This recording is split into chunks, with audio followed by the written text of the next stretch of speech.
courtesy of Nic Duncan Having directed several episodes of his own long-running TV vehicle The Mentalist. Aussie actor Simon Baker makes a confident transition behind the camera to feature filmmaking with Breath, the tale of two teens' introduction to surfing under an older mont's tutelage.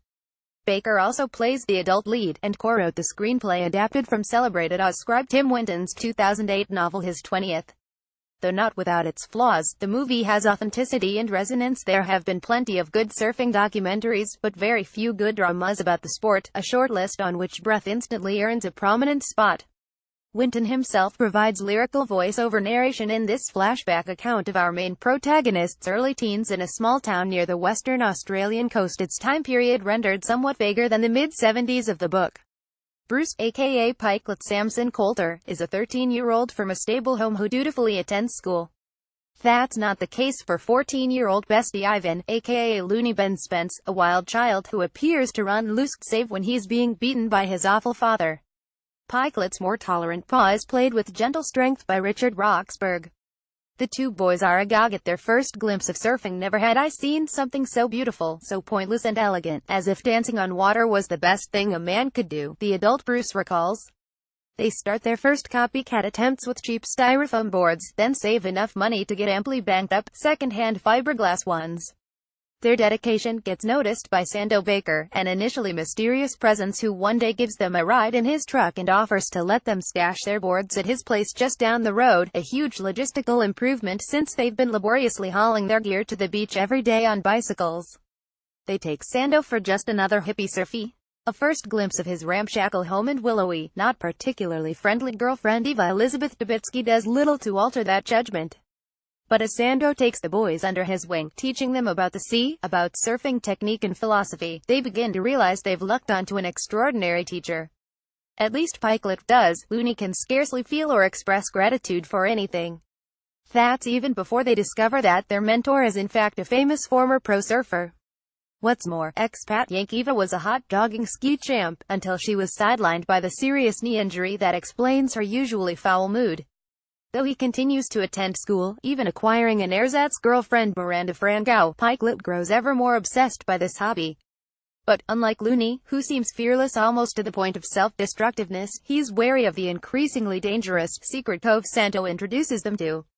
It's that perceived failure of nerve that temporarily gains Looney preferred treatment, leaving Pikelet behind, but not alone, as he soon forms a Summer of 42 type bond with Eva, who's also been left behind. These later developments are well handled, but don't play as organically as the first hour of Breath, which is straightforward and simple in the best, purest sense. Part of the problem is that newcomer Coulter isn't quite actor enough yet to convey the more complex emotions the script demands of him. Spence, also presumably chosen as a natural surfer, both young thesps conspicuously tow their own boards, has an easier time playing a character who's all externalized id. Plus, the sexual initiation feels a tad formulaic in narrative terms, even if Winton labors a bit too hard to avoid cliché, introducing a kinky aspect to Ava's neediness that perhaps introduces more grown-up mess than this story really needs. Nevertheless, Breath ultimately comes snugly into port as a multi-planned rite passage tale that reaches a satisfyingly poignant and quiet conclusion. Unlike many surfing movies, this one isn't big on spectacular wave riding or underwater shots, though Rick Rafisi's handling of both is expert.